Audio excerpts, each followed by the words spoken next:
Listen closely to the most critical voice in your head. Is it truly your own, or is it merely the echo of a man who never learned how to speak kindly to himself? There is a profound loneliness in feeling nothing, and a deeper fear that the silence you carry inside is not your own, but an echo from a room you left long ago. This is not about the loud trauma of a sudden accident or the visible break of a difficult divorce. This is about the subtle, cumulative effect of an emotional atmosphere you were trained to breathe in. It is the invisible air you consumed, the climate of control, or the steady, numbing cold of absence. You found a way to survive that climate, but survival often comes at the quiet cost of feeling truly alive. You might be sitting right now in your apartment in Chicago, or in a small office outside of Seattle. You have a good job, the bills are paid, the expectations of the outside world are largely met. You are, by all accounts, functioning. You are the high-functioning professional, the diligent spouse, the reliable friend. You are running on all cylinders, but the engine is making a strange, hollow sound. And when the work is done, when the noise fades, you find yourself staring at a wall, or perhaps at the screen of your phone, not scrolling, just looking. And in that moment, the true problem surfaces. The question is not why you feel weak. The real question is, why do you keep functioning perfectly when there is nothing left inside to celebrate the success? This is the core pain of the inherited blueprint.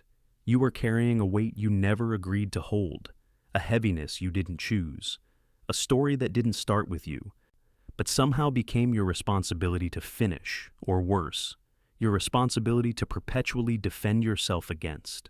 And maybe you've never spoken it out loud, but deep down, you know the truth. The person you became, or the person you're afraid of becoming, is tied to the man who raised you, or the man who didn't.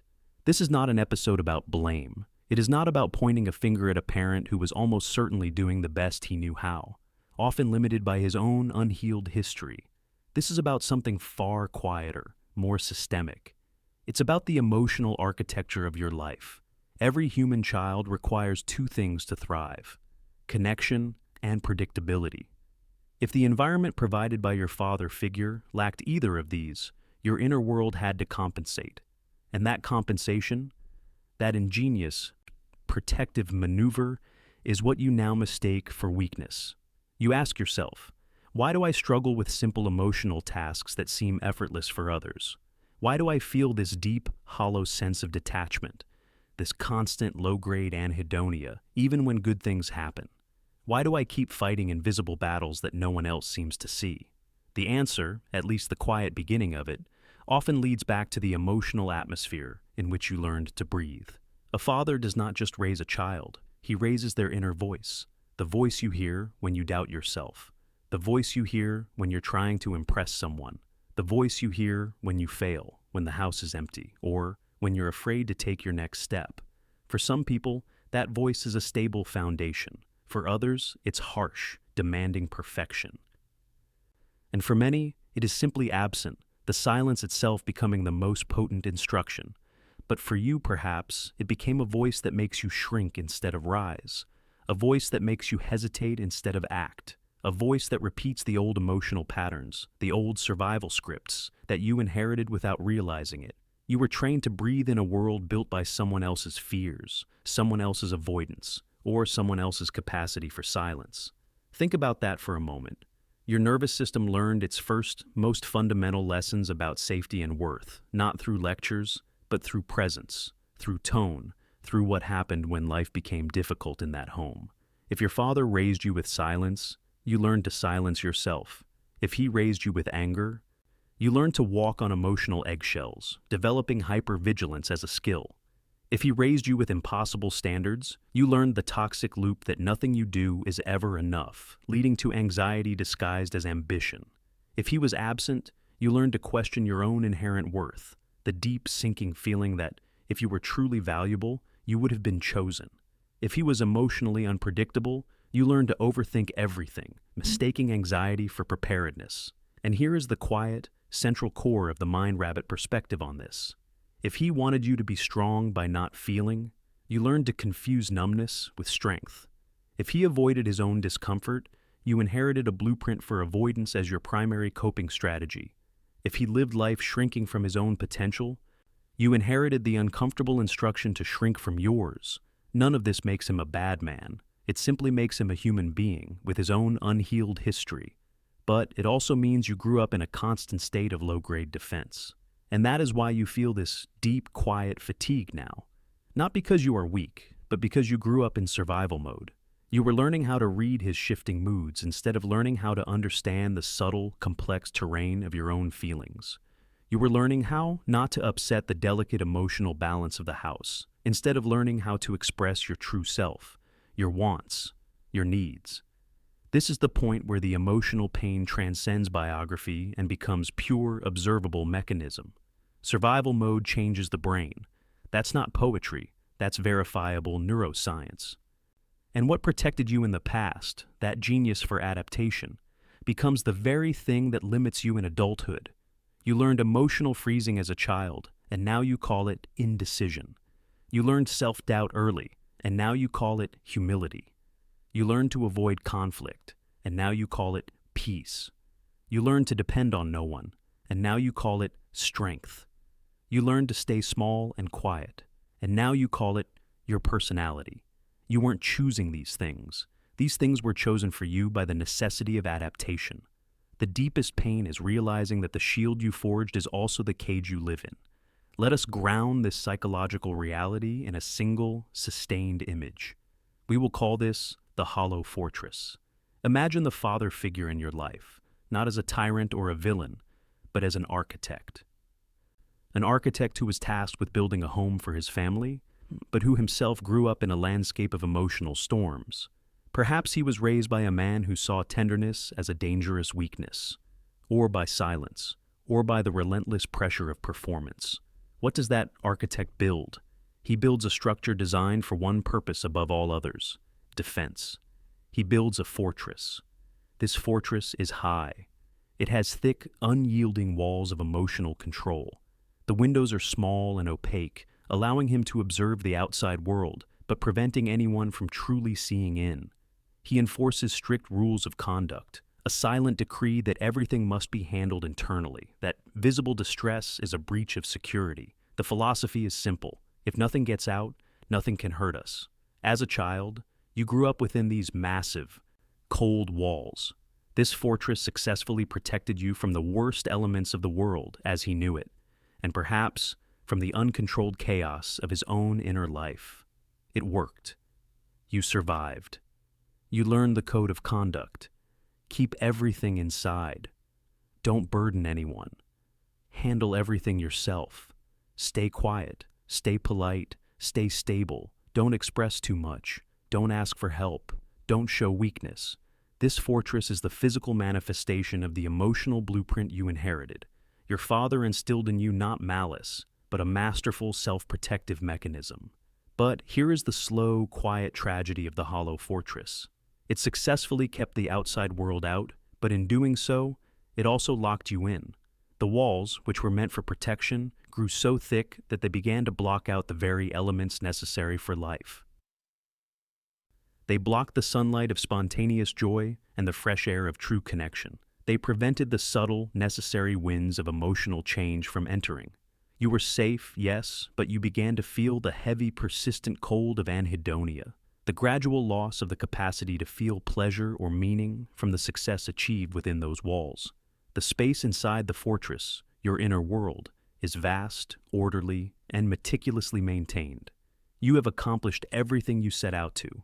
But when you walk through the long, echoing halls, the only sound is your own footsteps, and the sense is one of hollowness. You are safe, but exhausted by the sheer effort of maintaining such a quiet, contained structure. The profound irony is that you are now an adult, capable of leaving the fortress, capable of tearing down the walls, but you cannot. The fortress is no longer an external structure built by your father. It has become the architecture of your nervous system. You learn to equate the cold, heavy silence of that place with safety. You learn that any shift, any expression of strong emotion, any vulnerability was a threat to the stability of the fortress itself. And so, you continue the defense. You keep the windows small. You maintain the silence. You function perfectly because the walls demand functionality, But the deep, unsettling truth you feel in the stillness of the night is that you are safe, but you are starving. You are starving for the connection, the vulnerability, and the authentic self-expression that the fortress was built, by necessity, to exclude. Your perceived weakness is simply the muffled sound of the real you, trying desperately to knock down the thick, heavy door of a structure built by someone else's fear and someone else's silence. This fortress of control has become the anchor that prevents you from setting sail into the rich, complex waters of adult life. It keeps you stuck in the emotional geography of your childhood. This feeling of inherent weakness, or the deep, quiet fatigue of functioning without fulfillment, must be decoupled from morality. It is not a character flaw. It is a physiological reality. It is the language of your nervous system. Think of your nervous system not as a sophisticated computer, but as a deeply sensitive emotional compass. This compass is designed to orient you toward two things: safety and reward. It is meant to guide you toward opportunities for connection, growth, and the subtle chemical fulfillment that comes from meaningful effort, the dopamine pulse, the oxytocin glow.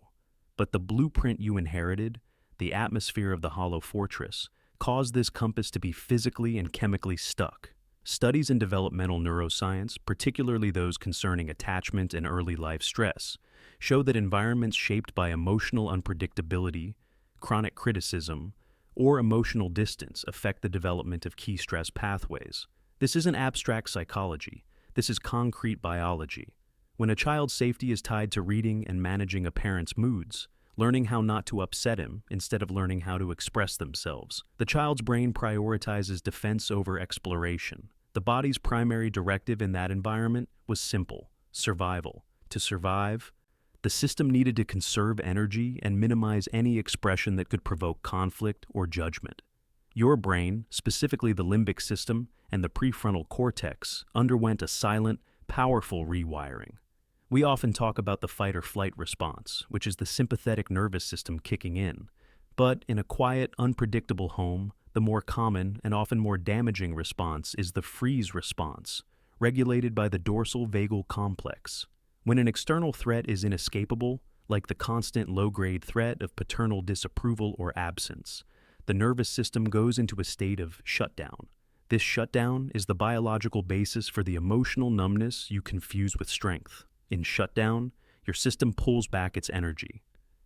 It reduces your emotional sensitivity to pain, which is a short-term benefit, but simultaneously dulls your capacity for pleasure and reward. The feeling of anhedonia, that dull, flat landscape of the inner world, is the physiological cost of prolonged emotional conservation. Your body learned, investing energy in authentic feeling is dangerous. Therefore, the safest course is to feel nothing at all. This system, which was meant to be fluid and responsive, became locked in a state of chronic anticipation. Even today in your safe, adult world, your nervous system is trained to anticipate danger instead of possibility. Think of how much energy that requires. Every decision, every new relationship, every moment of self-expression is filtered through a subconscious checklist. Will this provoke criticism? Will I be disappointed? Is it safer to stay silent? This is why you might feel stuck. It's not because you're limited. It's because your emotional compass, your internal guidance system, was physically trained from childhood to prioritize scanning the horizon for the shadows of the fortress instead of charting a course toward your own fulfillment. You are not fighting a lack of willpower. You are fighting an inherited neurological script. And understanding this is the only way to begin rewriting it. It moves the conversation from the shame of, "Why am I so weak?" to the simple, profound awareness of, "My system is still running a program I installed for protection 25 years ago." It is the architecture of avoidance, built layer by the nervous system of a child who learned, quietly and completely, that the safest way to live was to make themselves small and hard to see. The truth we must quietly confront is that what you are calling weakness, this indecision, this perpetual doubt, this feeling of emotional distance, is not a lack of innate strength. It is the sophisticated, highly successful outcome of adaptation. You are not defective, you are adapted. Think about the psychological reality of the child inside the hollow fortress. Their primary job was not to thrive, but to survive the emotional climate. Survival meant mastering the art of anticipatory defense. You learned to read the air, the subtle shifts in tone, the weight of a sudden silence, the precise emotional threshold beyond which safety might be compromised. This process taught you two critical and now debilitating lessons. The first lesson was numbness is necessary. You had to dull your own intensity. If expressing need led to disappointment, if expressing anger led to retaliation, or if expressing joy led to jealousy or dismissal, the most logical response was to turn the dial down on all internal sensations. You learned to confuse numbness with strength. This quiet self-blunting became the default setting. The tragedy is that the mind cannot selectively numb pain. When you turn the dial on fear and anger, you simultaneously mute the signal for joy and fulfillment. This is why the anhedonia feels so persistent.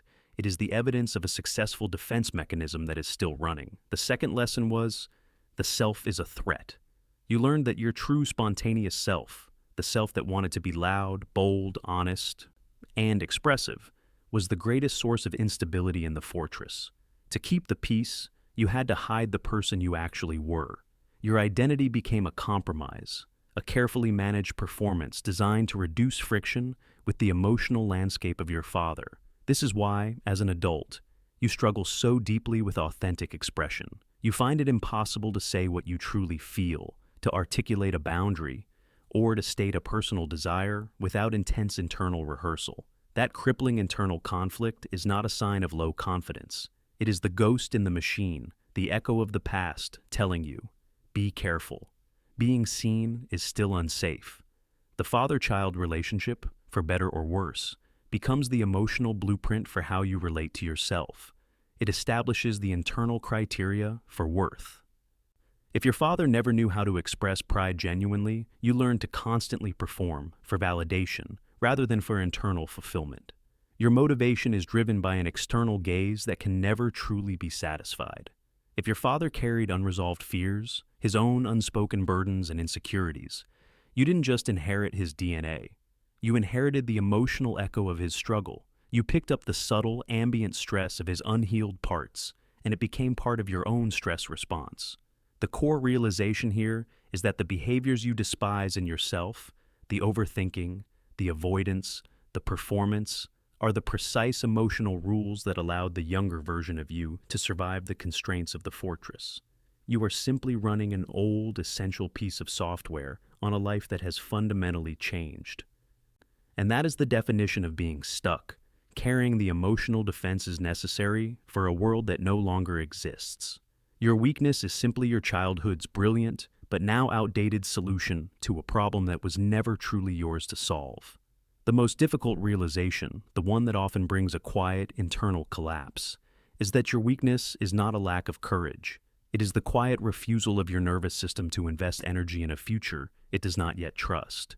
This inherited struggle, this persistent sense of fatigue and detachment, can be understood through the image of the emotional anchor. Imagine yourself as a contemporary, powerful vessel. You are capable of navigating vast oceans, carrying significant cargo, and charting your own course toward the horizon you desire. Your potential is not the question. Your ability to function is proven, yet you find yourself repeatedly moving in tight, familiar circles, perhaps always returning to the same psychological harbor. You feel an immense, unseen drag on your momentum. You are being held back by the emotional anchor, a massive, heavy fixture dropped long ago into the seabed of your childhood. This anchor is not made of malice or conscious harm. It is made of the heavy, compressed emotional rules and survival strategies that defined your earliest sense of safety. It contains the quiet codes: don't disturb the silence, don't ask for help, don't show too much emotion, remain predictable. This anchor was necessary. It kept your smaller, younger vessel from being tossed and wrecked by the emotional storms, the unpredictability, the distance, the unresolved anger of the fortress environment. The irony is that the anchor was deployed for protection, but unlike a physical anchor, this emotional one did not stop the storms. It simply taught you to become still during them, cementing the belief that stillness is the ultimate safety. Now, as an adult, you are ready to move. You pull at the chain, you fire up the engines of your ambition and willpower, but the anchor does not budge. The weight you feel, the fatigue, the indecision, the anhedonia, is the friction of your current self fighting the powerful inertia of that old, deeply buried safety mechanism. This is the point where we must separate inherited behavior from intrinsic worth. You feel guilty for not being stronger. You feel shame for not being able to just be confident or just be happy. But you are not fighting an internal deficit. You are fighting the sheer weight of a strategy that has been running unchecked for decades. The anchor's weight is immense because it is comprised of all the times you chose silence over truth, avoidance over discomfort, and numbness over vulnerability. These choices, which were once intelligent acts of self-preservation, have solidified into a deep-sea foundation that is difficult to disrupt. When people offer simple solutions, just start sailing, they fail to see that they are asking you to do more than simply choose a direction. They are asking you to single-handedly raise an anchor that weighs more than your current identity. The key insight is not to try and tear the anchor out, which often results in more internal damage. The key is to first name the material it is made of. It is made of fear, yes, but more importantly, it is made of a deep, historical distrust in the possibility of safe connection and safe reward. Your father, in his own pain, unintentionally dropped this anchor, but the weight, the sheer inertia of this inherited emotional physics is what you feel every time you hesitate before speaking your mind, every time you avoid a crucial conversation, and every time you feel that hollow sensation after a significant achievement. You are not rejecting him by attempting to sail. You are honoring the part of yourself that was always meant for open water. When we understand the emotional anchor and the hollow fortress not as poetic metaphors, but as verifiable psychological systems, we can begin to calculate the quiet cost of maintaining them. You may have spent decades focusing intensely on external metrics, career achievement, financial stability, physical fitness, or intellectual mastery. These are, in a sense, the necessary taxes you pay to keep the fortress running. But look at what those inherited rules have truly cost you in your inner life. They taught you how to endure, but not how to live. They taught you how to function, but not how to feel. They taught you how to adapt, but not how to become yourself. They taught you how to avoid breaking down, but not how to build up a sustainable inner world. You survived your childhood patterns, but survival is not the same as growth. The father's blueprint, rooted in his own unacknowledged pain, instilled a specific definition of strength. Strength is control. Strength is the absence of visible need. Strength is the ability to handle every pressure without external help. But look closely at the list of secondary consequences. This enforced control leads to a cascade of subtle yet destructive internal behaviors. Emotional constipation. Look at how impossible it is to say what you truly feel. The thought of expressing vulnerability, saying "I'm struggling" or "I need help," triggers a deep physiological alarm because that was coded as a dangerous breach of the fortress walls. Guilt in rest. Look at how guilty you feel when you rest. The fortress requires perpetual vigilance and performance. Rest is interpreted by your system as laziness, or worse, as a risk to the fragile peace you maintain. The overthink loop. Look at how you replay conversations for hours, or overthink even small decisions. This is the hypervigilance of the child who had to perfectly read an unpredictable parent. Your mind is still running the simulation to predict every possible fallout. The chase for external validation. Look at how uncomfortable you feel when someone praises you genuinely, yet how desperately you chase the next achievement. You learned that worth must be proven, not felt. The absence of internal validation forces you to seek an unsustainable supply of external approval. This exhaustion is the result of constantly trying to be the version of you that keeps everyone else comfortable, a version that was drafted by the needs and fears of the past. Maintaining something that never truly belonged to you is the most draining form of labor there is. You may have spent years trying to fix the symptoms of this exhaustion, meditation, hobbies, new jobs, without ever questioning the invisible, inherited rules that are causing the energy drain in the first place. You've been trying to fix a faulty output without touching the programmed input. And here is the core, profound insight of MindRabbit at this stage. Questioning the rules you inherited will feel like betrayal. It will feel wrong, not because you are doing something morally incorrect, but because your nervous system associates those rules. The silence, the control, the avoidance, with safety. They protected you once. They kept the peace. They kept you from conflict. They kept you from judgment. But you are not that child anymore. The threats you prepared for do not exist in the same way. Yet a part of you still lives as if they do. This is the ultimate hurdle. Healing is not just about choosing new behaviors. It is the slow, sometimes painful process of decoupling safety from silence and relinking it with authenticity. It is the courageous act of choosing to become a new self that the old fortress was designed to prevent. The greatest relief you can grant yourself is the realization that you are not responsible for the emotional gaps your father carried. You are only responsible for what you choose to carry forward. The path away from the hollow fortress and the emotional anchor is not marked by dramatic escape, but by slow, consistent, quiet acts of self-authorship. Real change is slower, quieter. It comes from choosing a new response in small, mundane situations where your old, inherited patterns would normally take over. This is the process of recalibrating the emotional compass, the system that was locked to avoidance. You do not begin by seeking massive, intense joy, which your system is still too wary of. You begin by creating safe, small allowances for authentic expression and necessary rest. Think of this not as self-help, but as physiological re-education. The goal is to teach your nervous system that authenticity is no longer a threat. Here are the quiet acts of courage, the subtle shifts that accumulate into freedom. The pause before shrinking. Your inherited pattern is to contract, to physically and verbally shrink, when faced with potential conflict, judgment, or an expectation of performance. The new act is simply the pause. In that second of stillness, you insert choice. You choose not to reflexively default to the learned response. You let the discomfort exist for 3 breaths without running from it or stuffing it down. The small truth. The fortress was built on massive silences.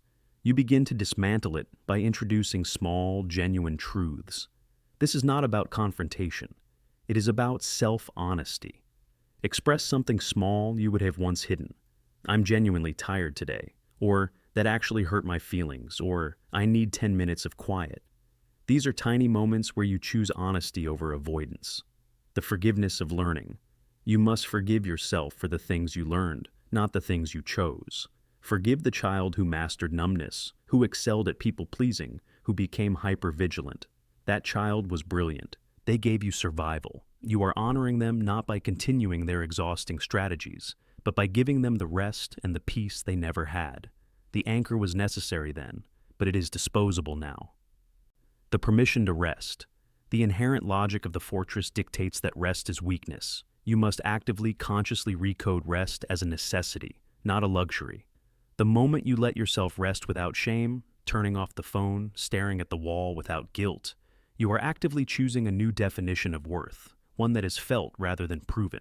These moments accumulate slowly, steadily, quietly, and over time, they build a new internal voice, one that replaces the echo of your father's limitations with a voice that sounds more like you, not the conditioned you, not the obedient you, not the protected you, but the real you, the you who has been waiting for years beneath the surface, the one who wants to take risks without fearing judgment, the one who wants to speak without rehearsal, the one who wants to feel without apologizing. This is where the story shifts, not with a shout, but with a whisper. There comes a moment, quiet, often unexpected, when you realize the life you're living isn't the life you truly want. It's the life you learn to maintain, and maintaining something that never belonged to you is ultimately the most exhausting thing in the world. So, let me ask you something gently but directly. When was the last time you asked yourself who you would be if you weren't trying to meet the standards of the father you grew up with? Not the ideal father, not the father you wish he had been, but the human being he actually was, with his own fears and his own unhealed gaps. Who would you be if you weren't afraid of repeating his mistakes? Who would you be if you stopped living in the emotional shadow of his silence, his expectations, his unpredictability, his distance? Maybe this is the moment you realize that the weakness you perceive isn't a lack of strength. It is a lack of permission. Permission you've been waiting your whole life to receive from an external source, without realizing you can grant it to yourself. Because here is the profound truth you've spent this time uncovering. You can outgrow the environment that shaped you. You can evolve beyond the patterns you inherited. You can become someone your father never had the chance to become, not because of malice, but because he too was tethered by his own emotional anchors. You are not rejecting him by becoming more. You are honoring the part of him that wanted more, but didn't know how to reach it. You are honoring the potential that was trapped within his own fortress. You are choosing growth where he, perhaps, could only choose survival. This transformation won't come from dramatic decisions or sudden breakthroughs. It comes from the small shifts repeated consistently, the moment you choose honesty over avoidance, the moment you let yourself rest without shame, the moment you pause before shrinking. These moments accumulate, and something remarkable happens. You realize you're not becoming weaker by confronting your past. You are becoming stronger by understanding it. Because real strength isn't the absence of emotion. Real strength is acknowledging your patterns without judging yourself for them. Real strength is seeing your father clearly, his best and his worst, without letting either define your future. Real strength is choosing growth even when it feels unfamiliar, because that unfamiliar feeling is how you know you are becoming someone new. You are allowed to build your own definition of strength, one rooted in awareness, compassion, courage, honesty, and self-respect. Your story continues with you, not with the patterns you inherited, not with the weight you carried, not with the limits you were taught, but with the strength you are discovering within yourself. You were never weak because of your father. You only believed you were. What you called weakness was the first necessary step toward becoming stronger than the generation before you. And that strength, your strength, is only beginning to unfold.